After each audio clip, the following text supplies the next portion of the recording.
तो गाइस, मेरा नाम राहुल है। आज हम PT 365 का लास्ट पार्ट देख रहे हैं, विच इज़ मिसलेनियस। इसमें दो पॉइंट है जो कि इस वीडियो में कवर होके हम कोई नेक्स्ट PT 365 देखेंगे। तो साइंस एंड टेक और इन्वायरमेंट की बच्ची है हमारे पास अभी। तो कमेंट सेक्शन में आप लिख सकते हो कि आपको कौन सी चाहिए और मैं वो स्टार्ट कर दूंगा। तो चैनल को लाइक शेयर सब्सक्राइब करना ना भूलें। स्टार्ट करते हैं international comparison program world bank का। वर्ल्ड बैंक ने रिलीज़ करा है PPP रेफरेंस ईयर 2017 का, किसके under? International comparison program ICP।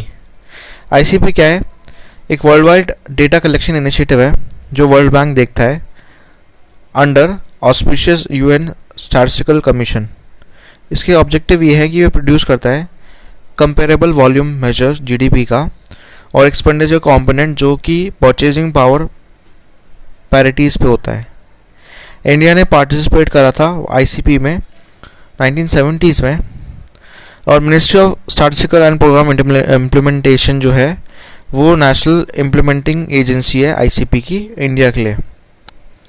India को चेयर है ICP का गवर्निंग बोर्ड के साथ विद ऑस्ट्रिया, जो 2017 से साइकिल का चल रहा है।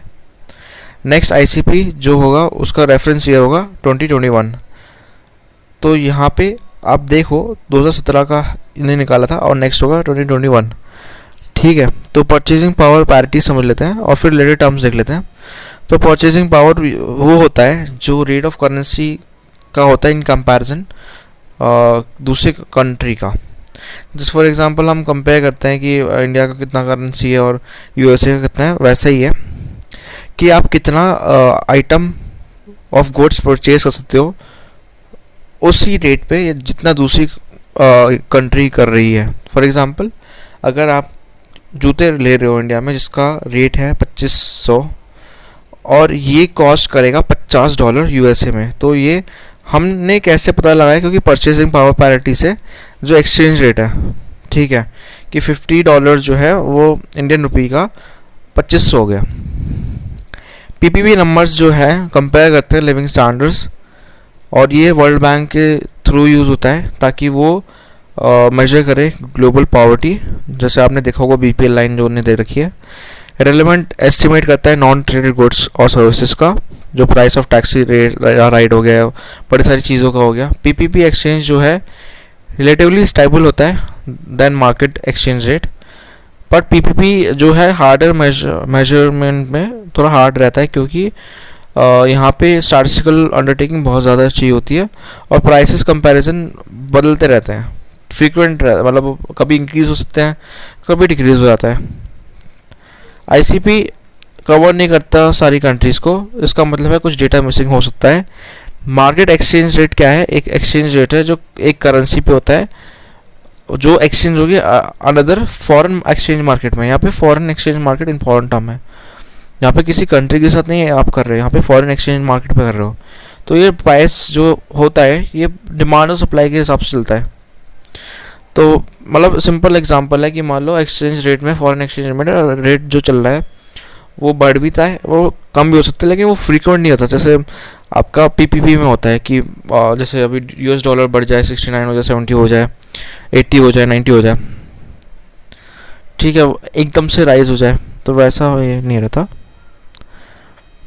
यहाँ पे रिलेटेड टर्म्स क्या है?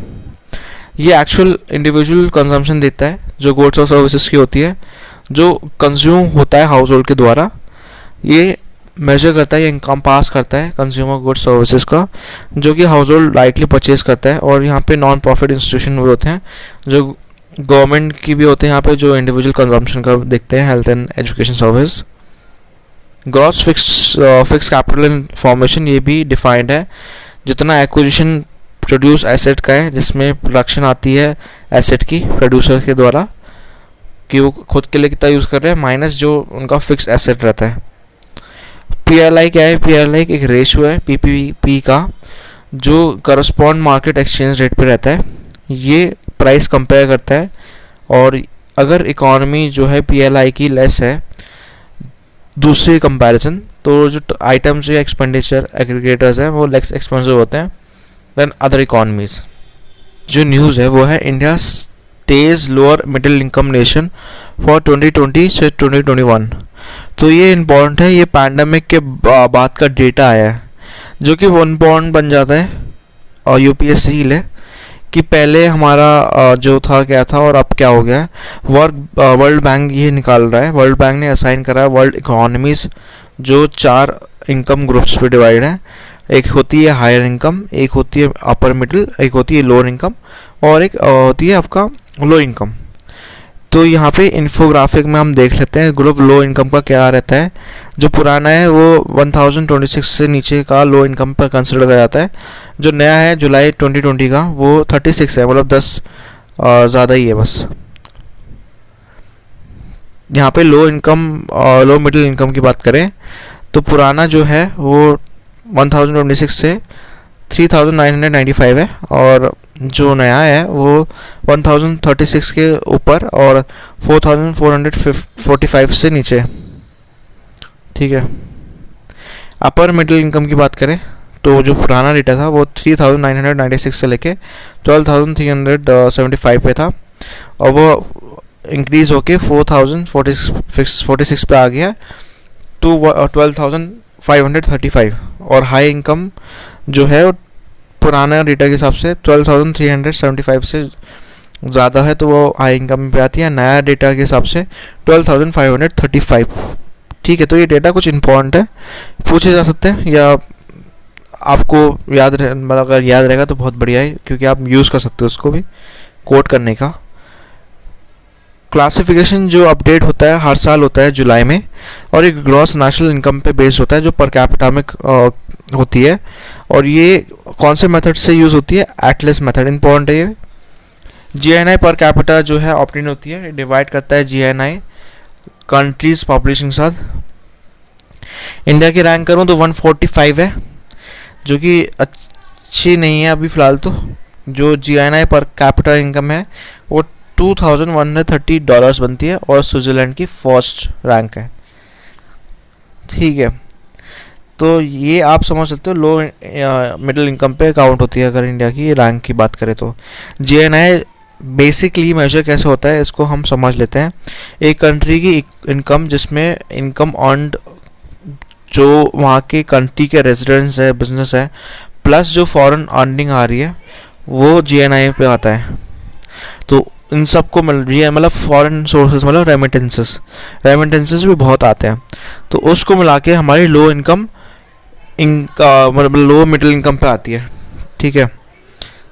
तो यहाँ पे आपका ये देखना चाहिए कि जीएनआई कंप्राइज करता है जीडीपी प्लस जो नेट रिसीप्ट है प्राइमरी इनकम, मतलब कंपनसेशन जो एम्प्लॉय से प्रॉपर्टी का है, नॉन रेजिडेंट सोर्सेज से मतलब रेमिटेंसेस वो भी इंक्लूड है।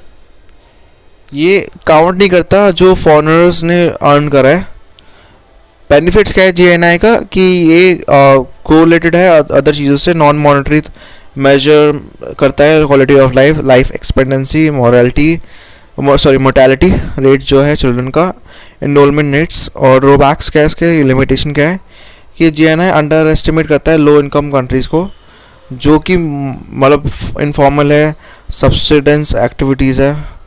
ये रिफ्लेक्ट नहीं करता इनइक्वालिटीज़ इनकम डिस्ट्रीब्यूशन में। तो ये मेन चीज़ है।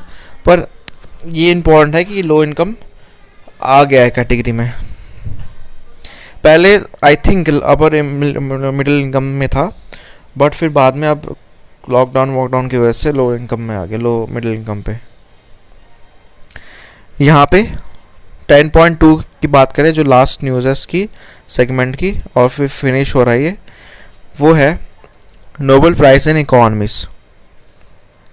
इस साल नोबेल इकोनॉमिक प्राइज़ अवार्ड गया है यूएस के इकोनॉमिक्स को जिसका नाम है पॉल मिलग्रोम और रॉबर्ट विल्सन, क्योंकि उनने अपना काम दिया है ऑक्शन थ्योरी में।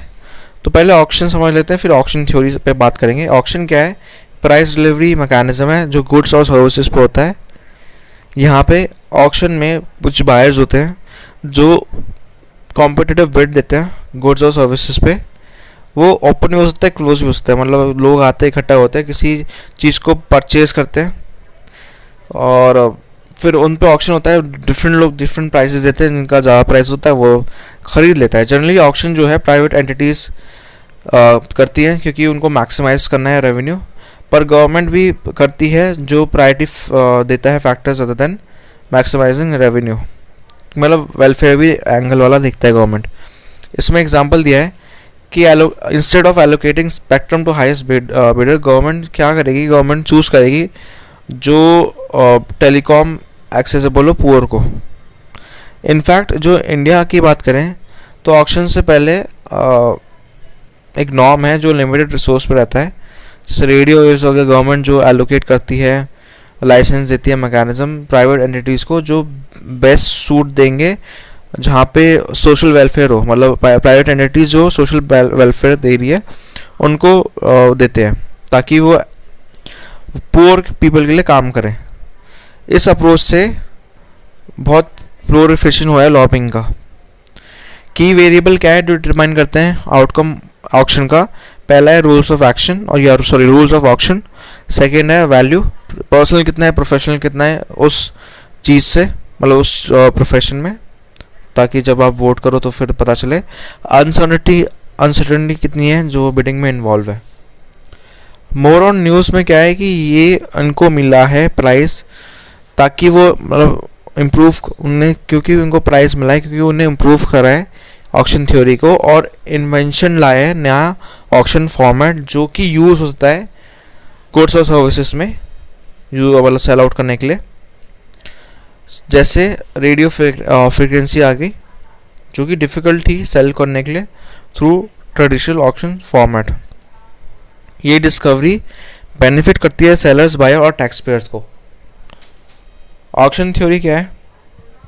ये एक कॉन्सेप्ट है जो ट्रांसपेरेंट एलोकेशन करता है रिसोर्सेज का या कोई भी आइटम का, बिजनेस का फ्री मार्केट में, ताकि जो बेस्ट बिडर है वो ऑप्टिमम यूटिलाइजेशन कर ले इस चीज़ का। जो ब्रांच है अप्लाइड इकोनॉमिक्स का, या वो प्रिस्क्राइब करता है different set of rules design जो ट्रांजेक्शन के लिए होती है। स्पेशली कैसे ऑक्शन डिस्कवरी डालते हैं प्राइस ऑफ द कमोडिटी, वो भी इम्पोर्टेंट है यहाँ पे। और ऑक्शन थ्योरी स्टडी करता है कि ऑक्शन कैसे डिज़ाइन होते हैं, क्या उनके रूल्स गवर्न करते हैं, बिडर्स बिहेव कैसे करते हैं ऑक्शन में और आउटकम्स क्या होते हैं। तो इंडिविजुअल कंट्रीब्यूशन की बात करें तो यहाँ पे विनर्स कर्स जो है वो विलियंसन वर्क कर रहा है कॉमन वैल्यूज प्रिंसिपल में, और उन्होंने ओपिनियन दिया है कि रैशनल बिडर्स जो है वो प्लेस करते हैं बिलो जो उनका एस्टिमेट वैल्यू होती है कॉमन वैल्यू की, ताकि वो इवेट कर पाए, मतलब परस्यू कर ले विनर्स का कर्स। ये पॉसिबल तभी रहता है जब ओवरबिड हो, मतलब कि जैसे मान लो $50 है जब रियल वैल्यू है जो क्लोजर है $25 के, ड्यू टू वेरियस रीजन। यहाँ पे कुछ केसेस जो विन करते हैं ऑक्शन को बट लूज करती है रियलिटी में। जो मल्टी स्टेज बिडिंग है यहाँ पे मिलग्रोम है, ओपिनियन दिया है मिलग्रोम ने कि प्राइवेट वैल्यू डिफर करती है बिडर टू बिडर। उन्होंने डेमोन्स्ट्रेट करा है कि एक ऑक्शन फॉर्मेट जो है वो सेलर को हाई एक्सपेक्टेड रेवेन्यू देता है, जहां बिडर्स समझ लेते हैं और सीखते हैं हर दूसरे की एस्टिमेट वैल्यू, जो डिपेंड करता है प्राइवेट पे और कॉमन वैल्यू पे बिडिंग पे। देयरफॉर जो मल्टी स्टेज बिडिंग होती है वो गुड वे में होती है ताकि उनको वैल्यू पता चले और हर पार्टिसिपेंट को ज़्यादा टाइम मिले कि वो मैच कर पाए अपने प्रीवियस हाईएस्ट बिड को। उनने एनालाइज करा कि बिडिंग स्ट्रैटेजी जो होती है number of well known auction format पे, वो डेमोन्स्ट्रेट करे एक ऑक्शन फॉर्मेट जो उनको सेलर की हायर एक्सपेक्टेड रेवेन्यू दे, जहाँ पे बिडर्स सीखते हैं हर दूसरे का मेथड और वो एस्टिमेट वैल्यू देते हैं। तो इसी के साथ ये इम्पोर्टेंट न्यूज़ बन जाती है और यहाँ पे हमने कवर कर लिया इकोनॉमिक्स का PT 365। हमने आज जल्दी स्टार्ट करेंगे, तब तक के लिए बाय।